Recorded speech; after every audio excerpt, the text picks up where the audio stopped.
Welcome to the Ask Junior Daily Judgment Podcast. I'm Priya Sharma, and joining me today is Arjun Gupta. Hello, everyone. We're excited to dive into today's important judgments. But before we begin, don't forget to like, subscribe, and share our podcast if you enjoy our daily legal breakdowns. Your support helps us reach more listeners and continue providing in-depth analysis of the latest court decisions. That's right. Now, let's get started with today's case, Partha Chatterjee versus the Directorate of Enforcement. This judgment was handed down by the Supreme Court of India on December 13, 2024. This case involves a former minister of West Bengal, Partha Chatterjee, who was accused of corruption in connection with various recruitment scams. He's been in judicial custody for over 2 years, and his bail applications have been rejected by the trial court and the High Court. So, Arjun, what were the key facts of this case? The case stemmed from allegations of corrupt practices during recruitment for various positions in West Bengal's education system, including primary school teachers, assistant teachers, and Group C and D staff positions. Unsuccessful candidates in the Teachers' Eligibility Test, T, filed petitions with the Calcutta High Court, claiming the answer key was designed to favor ineligible candidates who had submitted blank exam papers. Essentially, it's alleged that Partha Chatterjee, while serving as the state education minister, orchestrated a scheme to illegally award positions. Exactly.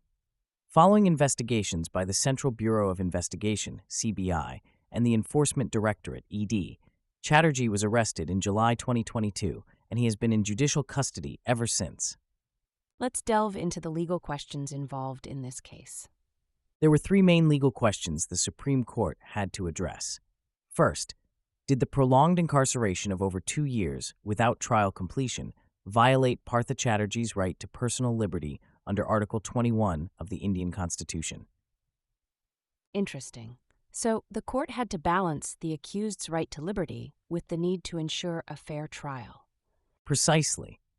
The second question was whether Chatterjee's former position as a minister should be considered when deciding whether to grant bail under the Prevention of Money Laundering Act, PML. Should his position as a former minister, in any way, influence the court's decision? That's a crucial issue, Arjun. It brings up the concept of equal justice under the law. Absolutely. The court had to consider whether his former position in itself was grounds to either deny or grant bail. And the third question, Arjun, was about the application of twin conditions, which is a legal concept under PMLA and the Banking Regulation Act, BR Act. Could these conditions, which require the accused to prove their innocence and demonstrate lack of influence over witnesses, be applied in cases involving multiple investigations and large-scale proceeds of crime?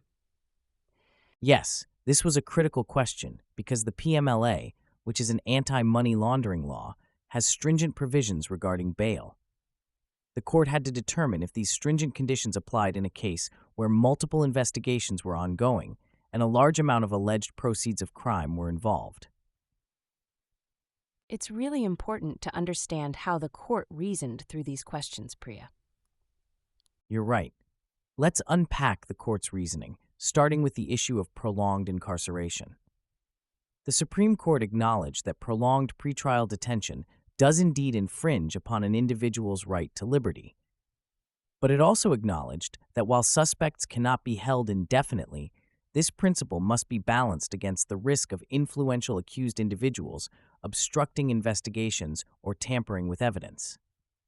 In other words, the court recognized that the right to liberty is fundamental. But there are also safeguards in place to prevent interference with the judicial process. Exactly. The court then addressed the issue of the appellant's former ministerial position. The court firmly rejected the notion that Chatterjee's position should be considered a special factor in granting or denying bail.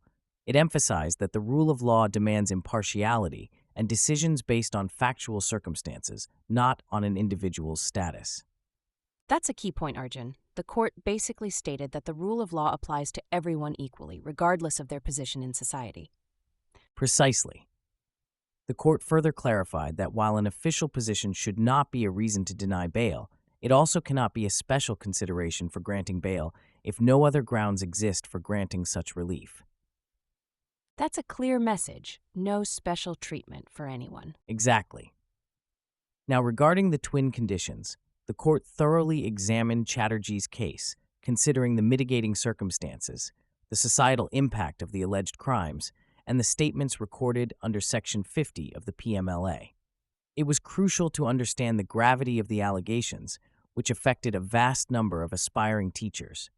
The court also considered the statements under Section 50 of the PMLA, which linked Chatterjee to recovered bribe money and revealed threats to witnesses' lives. So, the court weighed the right to liberty against the potential for influencing witnesses or interfering with evidence, in this case, where the accused is allegedly a powerful individual with substantial resources. Yes, the court acknowledged that undertrial incarceration should not become a punishment, but it emphasized that this principle must be balanced against the need to prevent wealthy individuals from jeopardizing the fair trial through intimidation or evidence tampering. And what about the implications of the judgment, Arjun? The Supreme Court made a crucial decision. They directed the trial court to frame the charges in the case before winter vacations or by December 31st, 2024, whichever comes first. It seems the court is setting a firm timeline to ensure the trial progresses without delay.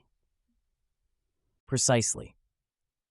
The court further instructed the trial court to schedule dates for the recording of statements of material witnesses, particularly those who expressed fears for their safety, in the second and third weeks of January 2025.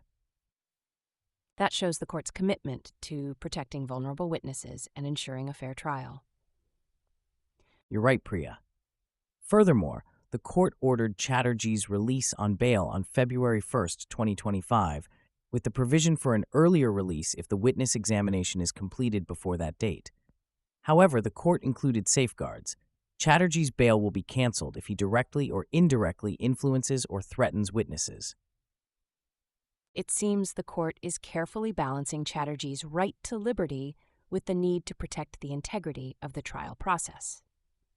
Absolutely.